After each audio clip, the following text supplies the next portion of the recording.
Salut à tous, je reviens aujourd'hui dans une vidéo gaming. Avant de commencer ma vidéo, je voulais vous dire, je vais sûrement commencer à faire du stream parce qu'en fait, je me suis rendu compte que faire des vidéos pour tout ce qui était Hearthstone, League of Legends et Heroes of the Storm, c'est pas forcément pratique. Enfin, regarder une vidéo comme ça se jouer enfin voilà, sur YouTube, ça, on n'a pas envie de la regarder jusqu'au bout, puis c'est pas forcément pratique.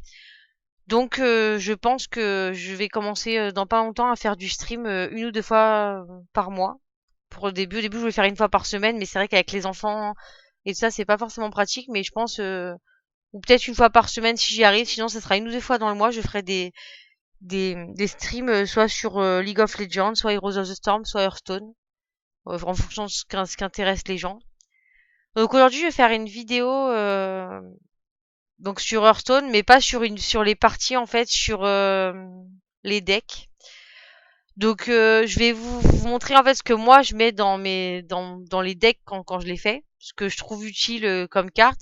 Après, il faut savoir que chaque personne joue différemment. Il y a des personnes qui vont préférer d'autres styles de cartes, qui vont prendre que des grosses cartes ou que voilà, enfin, vous verrez dans les cartes que je prends, il y a beaucoup de gens qui conseillent pas ça ou qui vont prendre d'autres choses.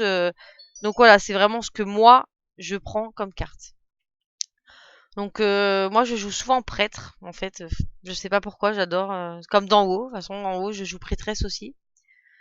Alors dans un deck, déjà ce qui est important c'est de mettre des petites cartes, des cartes à un point. Donc moi dans les petites cartes, généralement je mets deux cartes qui infligent 2 points de dégâts, une ou deux cartes qui changent l'attaque d'un serviteur pour qu'elle soit égale à ses PV, parce que si vous avez des serviteurs qui ont pas d'attaque ou un ou deux d'attaque mais qui ont beaucoup de points de PV, vous pouvez après faire que l'attaque soit égale à ses PV. Je peux vous dire que des fois c'est pratique, mais ça marche dans l'autre sens aussi. C'est-à-dire une carte en face qui a que 2 points d'attaque, mais enfin qui a que 2 points de vie, mais qui a genre 15 ou je sais pas combien points d'attaque. Vous pouvez échanger aussi et pareil, du coup il va perdre tous ses points d'attaque. Donc voilà, je mets un ou deux selon ce que j'ai. Je mets aussi cette carte qui confère 2 PV à un serviteur et qui permet de piocher une carte. Pas vraiment pour les PV, parce que bon, rajouter 2 PV ça peut être bien, mais pas forcément extraordinaire non plus. Mais plutôt parce qu'elle fait piocher des cartes, et ça c'est très utile. Ensuite, je mets une ou deux visions télépathiques, parce que c'est pratique pour piquer les cartes des adversaires quand on n'a pas grand chose à jouer.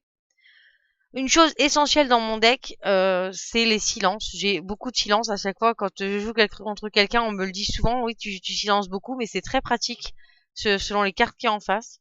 Ensuite, je prends deux attaques mentales. Ça permet d'infliger 5 points de dégâts au héros adverse. Quand on est en fin de partie, parfois j'ai les deux dans ma main et ça me permet de finir l'adversaire. Et ensuite, je mets la carte le clerc du comté du Nord. Parce qu'à chaque serviteur soigné, je pioche une carte. Si la personne la détruit pas tout de suite, c'est ça, c'est pratique. Les cartes qui doublent les points de vie de serviteur, je les prends à chaque fois parce que c'est très pratique. Parce que pareil, on peut doubler les points de vie d'un serviteur et ensuite changer les attaques pour qu'ils soient comme ses PV. Ou alors si vous avez certaines cartes aussi qui ont la vie égale à l'attaque, ça c'est très bien. Ensuite, je prends cette carte qui permet de détruire un serviteur avec 3 attaques ou moins. C'est très pratique, ça va servir plein de fois pour me sauver la vie. Ensuite, je mets le rejeton de la lumière, donc c'est une carte comme je vous disais tout à l'heure, vous voyez, l'attaque de serviteur est toujours égale à ses points de vie. Donc si vous doublez sa vie, vous doublez aussi son attaque et c'est très pratique. Un petit dissipation de masse parce que j'adore vraiment les silences. Je mets celui pour détruire les serviteurs avec 5 d'attaque ou plus. Cette carte aussi qui inflige 2 points de dégâts à tous les adversaires et rend 2 points de vie. C'est vraiment très pratique quand l'adversaire en face a sorti plein de cartes avec 2 points de vie, vous détruisez tout ce qu'il a mis. Je mets aussi cette carte qui inflige 5 points de dégâts et rend 5 PV au héros. C'est pratique pour se healer et parfois pour détruire l'adversaire en face ou une carte qu'il a posée.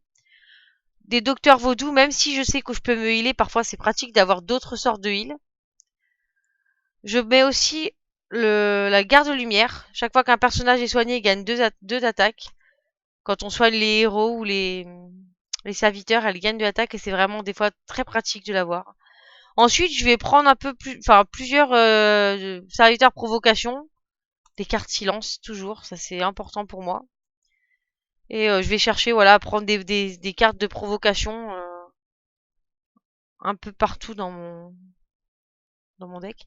Ensuite, je vais mettre l'acolyte de la souffrance. En fait, à chaque fois qu'il subit des dégâts, il pioche des cartes. C'est très pratique pour avoir des cartes quand on en a plus à la fin. Parfois, je mets des serviteurs aussi qui ont charge, voire charge et provocation, comme celui-ci par exemple. C'est vraiment très pratique. Là, j'en ai pas mis, c'est juste pour vous montrer, mais je vous montrerai mon deck après. Je pense que j'en ai dedans. Ensuite, dans les grosses cartes, en ce moment, je mets beaucoup celle-ci. À la fin du tour, ça invoque un gnoll avec provocation. Donc, je trouve ça pas mal parce que si on la détruit pas tout de suite, ça nous fait plusieurs cartes provocation. Sinon, en général, je mets une autre carte. Faut que je la retrouve. Allez, là, voilà. Maexina. Qui détruit tous les serviteurs blessés par ce serviteur. Des fois, c'est très pratique pour tuer les grosses cartes en face. Ça dépend de mes parties, en fait. Si on regarde mon deck, j'ai plusieurs decks prêtres. J'ai je vais essayer de vous le montrer, je sais pas où il est. Ah voilà, il est là, oui. Donc j'ai des cartes pour silence. J'ai les cartes comme je vous disais pour afficher des 2 points. Les cartes pour changer l'attaque d'un serviteur pour qu'elle soit égale à ses PV. Les fameuses cartes qui donnent 2 points de vie mais qui font piocher une carte. Une vision télépathique. Claire de Comté du Nord. Docteur Vaudou. Le garde de lumière. Un personnage provocation. Les attaques qui donnent 5, enfin qui attaquent 5 points au héros adverse. Ensuite, j'ai deux cartes qui doublent les points de vie des serviteurs. J'ai plusieurs personnages pour silence. Et après, plusieurs personnages provocation. Voilà, je fais toujours à peu près les mêmes cartes parce que je les trouve pratiques. Après, voilà, chaque personne joue différemment. Il y en a qui vont jouer plutôt des grosses cartes, d'autres qui vont jouer que des petites cartes. Je suis déjà tombée sur des gens qui jouent que provocation. C'est-à-dire qu'ils ont pratiquement que des personnages avec provocation. Parfois provocation et charge qui vont jouer que avec ça. J'avoue que tomber là-dessus c'est assez chiant. Bon, comme j'ai beaucoup de silence, ça a énervé la personne aussi parce que du coup j'arrivais quand même à silence et j'ai quand même gagné. Mais je peux vous dire que c'est quand même assez galère de jouer avec quelqu'un qui n'a que des cartes provocation. Donc après moi ce que je vous conseille de faire c'est de tester plusieurs decks, peut-être de regarder plusieurs vidéos, plusieurs conseils pour voir ce qui vous convient le mieux. Et après adapter. Moi on m'a conseillé plusieurs choses et j'ai finalement fait ce qui me plaisait le plus et ce que j'arrivais le mieux à jouer. Voilà, c'est parce que regarder des vidéos c'est bien, mais vous n'avez pas forcément la même façon de jouer que quelqu'un d'autre. Donc je vous conseille vraiment de le faire à votre sauce et pas forcément écouter tous les conseils non plus. Voilà, bon j'espère que cette vidéo vous aura plu, même si elle n'est pas forcément très intéressante, ça peut aider les gens qui débutent. Et je vous dis à bientôt dans une prochaine vidéo.